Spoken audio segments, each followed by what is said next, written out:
Hey guys, how's it going? It's Beginnings here. I hope you guys are having a fantastic week so far.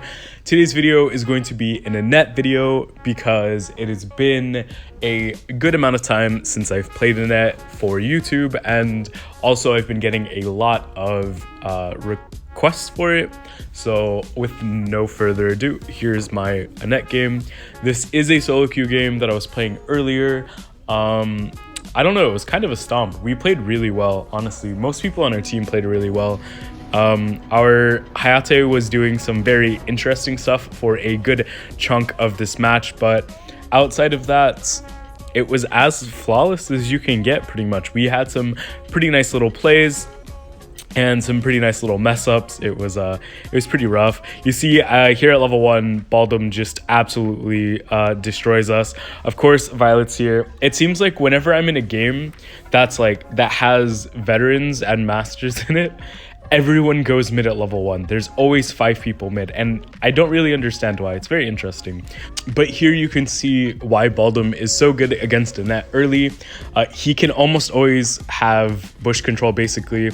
We do force out the Baldum's heal, but he is still able to have bush control just because I really can't walk up. As long as I stay on the other side of the wall, I can safely poke the Baldum, and that's basically what I have to do. Also, did you guys notice just then that Tulin's passive was invisible? Pretty interesting stuff.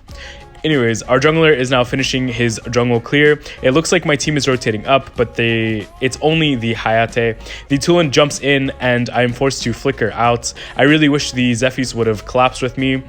We probably could have killed that Baldum, especially since he didn't have flicker. He had heal, and he had already used it. But it's fine. He needs to finish his jungle clear, I understand. Malik dies to the Darcy gang top, which was kind of my fault. I wasn't able to scout out which side of the enemy jungle started on, just because Baldum was putting in so much pressure, and we ended up just having to clear and reset as quick as possible.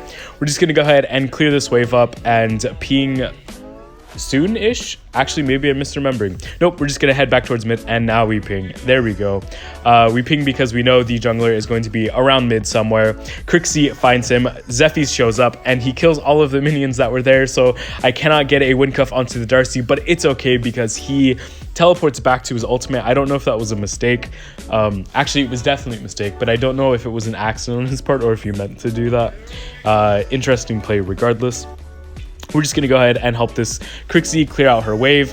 Crixie is already a pretty decent counter to the Tulin, but by helping her push out the wave, it just allows her to poke more. For some reason, Crixie walks directly into the Baldum, and that was very interesting. I don't even want to ult to try to save her. My team is looking to fight here. I ult now. I throw out my wind cuff, but unfortunately, Violet rolls out of the way. It's fine, though, because we still traded 1-for-1 in overall, you know? That's fine. I am building towards the Purifying Bracers this game because they do have a Darcy and they do have a Varus. Both have AoE CC, so not wind cuffs, but the Purifying Bracers are pretty good against them. Right now, we're just continuing to do what Annette does. We are helping clear, we are poking when we can, and we are basically waiting until we get to the point where our jungler is really fed and we can look for fights, and yeah, that's basically it. Annette, like I just said, actually, is very, very good at clearing waves. She is good with mid laners that don't necessarily have a lot of wave clear themselves, like Raz, but she also works great with Crixie, just because it allows you to either focus on poking or clearing, and when you have 2 people doing the same job, it's more efficient than 2 people doing different jobs. Somehow the wind cuff doesn't connect, but it does not matter. The Hayate lives, and Baldum has no ult. In fact, neither does the Violet. Darcy is still around. I don't know why Hayate is playing so far up, especially close to that bush. We did not have any vision of it. They definitely could have walked in. We clear the wave, and I have to ping the Hayate to go back because, again, we know they're most likely still around, and it was a really good place to back off just because we had already cleared the wave, and there's really no point in walking up after you clear the wave, guys. Life tip: clear the wave and leave. You don't have to play like super aggressive and past like really far forward on the map for no reason. The Baldum throws his dash out, but he does not land it. Because of that, we will try to punish him as much as we can.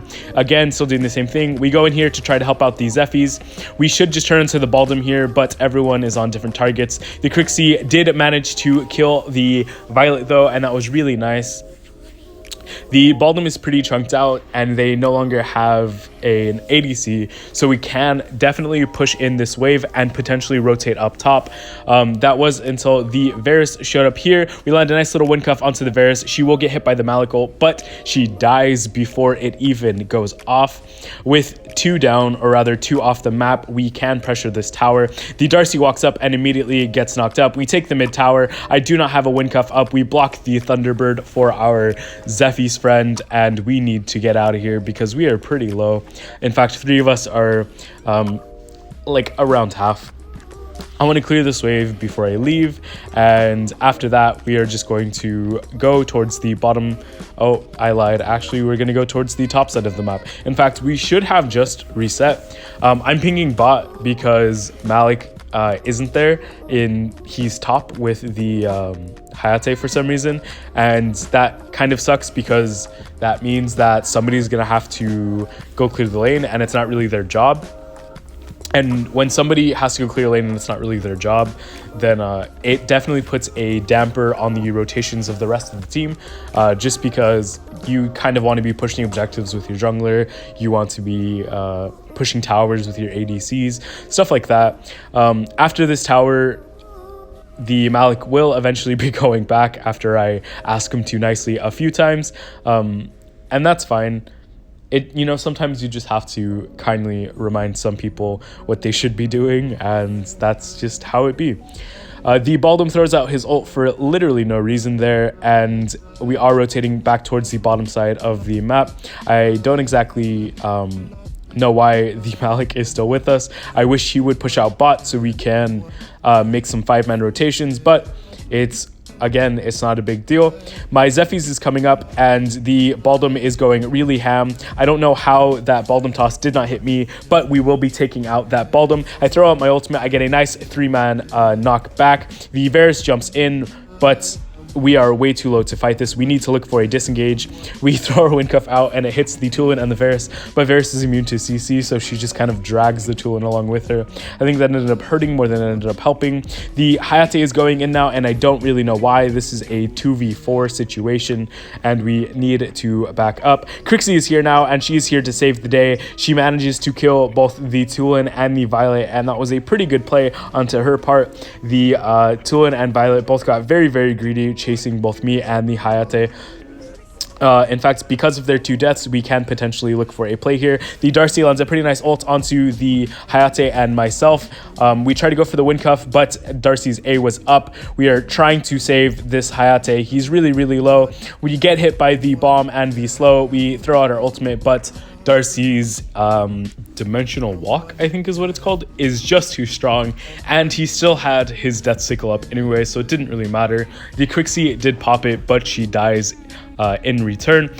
Our Malik is actually starting to beat this Varus in lane now, which is really good for us. That means that the Malik is coming online, and it also means that we now have an actual front line instead of just a somewhat useless Malik. The Zephy's and the Malik will eventually be taking down this Varus. Hayate is getting pretty bullied down bot, and so I am going to make my way over there. The mid tower is getting absolutely beat up on, so somebody needs to make a rotation towards mid to clear that up. The Hayate went for some reason, even though we still had a bot wave. So we're just going to go ahead and start clearing this wave by ourselves, because honestly, just sometimes when you make mistakes, you don't deserve a reward.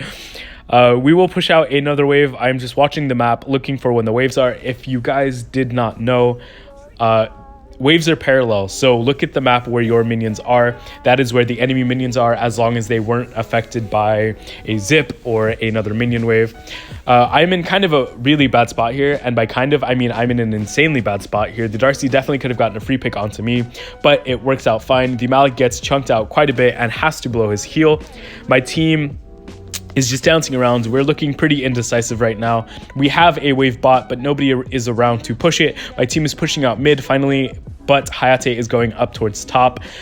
We are all just dancing back and forth. I'm trying to get what poke out that I can, but the Darcy is absolutely destroying us. I use my Purifying Bracers for the Crixie. The Darcy jumps in. The Baldwin will be the first to go down. Darcy is 1 HP and is out of the fight. The Tulin gets the reset onto the Zephyrs. We really need to be fighting further back, and they are absolutely destroying this fight. The Tulin manages to finish off the Crixie with his ultimate. The Hayate comes in finally, but it is way too late. The enemy team is really low, so that means that they're probably going to have some troubles pushing these objectives. I get a wind cuff onto the Violet and the Tulin, but the Hayate is lagging, like brain lagging for some reason. He could have just immediately ulted onto that and it would have been a nice little double kill, but he didn't, and that is fine. It doesn't matter. The Violet gets really, really greedy and the Hayate will end up finishing her off anyways. The Tulin is around still too, but I do know that the Darcy is somewhere around the top side of the map, so I want to be careful looking for a fight here. I do not want to do anything too crazy. The Baldum walks up, so we will make our way back. We do get caught out by the Baldum ultimate, but it is fine. We still have our ultimate. I immediately stun both the Tulin and the Baldum. The Baldum jumps in and tosses the Hayate, but nothing comes of it. I block the Thunderbird. The Darcy ult misses. Zephyrs ults the Baldum, and the Baldum will die. He is getting caught out quite a bit. That is unfortunate for him. He should be a lot more careful of the plays he's making, and he should be a lot more aware of the map before he tries to make these plays. Now I'm just trying to zone for bot. I see my Zephyrs is pushing in. He does ult the Darcy, but he was still in his dimensional shift form. Dimensional walk, I think is the name. I don't know. I'm bad at names. I'm sorry. We need to make our way back now because we are pretty poked out by the Violet and the Darcy. We can take this dragon here as long as the enemy team doesn't push their contest too hard. The Malik is low too. In fact, I am pretty low myself. I definitely should be just heading back and healing up, but it's fine. We can look for a play here. The Baldum just wasted his ultimate, so that is definitely an opportunity for us to fight. We even see that the Tulin is about 1 HP. Malik is going in 1v2, and we definitely need to help him out. We see that the Darcy lands his ult onto the Hayate. We ult in and cleanse our team of the Darcy ult. We land our wind cuff onto the Baldum and the Darcy, and the Malik and Crixie will finish off the Violet. We flicker forward to chase down the Darcy, and that will be a nice little 4-4-0 fight there, or 4-4-1 rather. We did a really good job of making sure our team didn't get absolutely destroyed by the Darcy ult. In fact, we blocked the Darcy from teleporting in with our ultimate, and that really, really screwed him over. Our Hayate absolutely decimated that fight without being able to be interrupted. The Varus absolutely melted. We're pushing down both mid and top here. We do have a mid wave, and the only person left alive is the Tulin, and I know he's not going to defend this 1v3. The Hayate definitely should have been pushing mid with us just because he is our ADC, and that's what he should be doing. The entire enemy team is up now, and I land a nice little wind cuff onto the Varus and the Baldum. They get hit by the Malik ult. I have to ult to save myself. The Darcy lands an ult only on the Zephyrs, and he is really, really low. The Hayate ults in. They finish off the Varus. The Hayate kills the Darcy as well. Zephyrs ults back in and kills the Violet, and we will be able to potentially push to end the game here.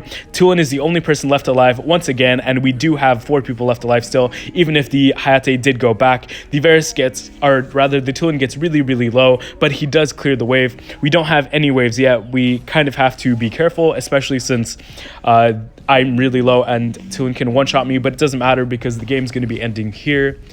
I hope you guys enjoyed watching this game as much as I did playing it. Please be sure to drop a like and subscribe if you do enjoy this type of content, and I will be seeing you guys next time. See ya.